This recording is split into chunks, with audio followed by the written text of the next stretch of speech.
நானும் நடந்ததெல்லாம் பாத்துக்கிட்டு தானே இருக்கேன். மா ப்ளீஸ் மா, ஏற்கனவே எல்லாரும் அவங்கள கஷ்டப்படுத்திட்டு போயிட்டாங்க. நீங்களும் ஏதாவது பேசி அவங்கள ஹர்ட் பண்ணாதீங்க ப்ளீஸ்மா. எதுவா இருந்தாலும் பாட்டி முடிவெடுக்கணும், நீங்க பேசாதீங்க.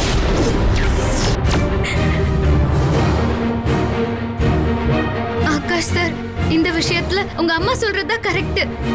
நான் இவரை கல்யாணம் பண்ணிக்கிறது எங்க 2 பேரோட வாழ்க்கைக்கும் நல்லாவே இருக்காது.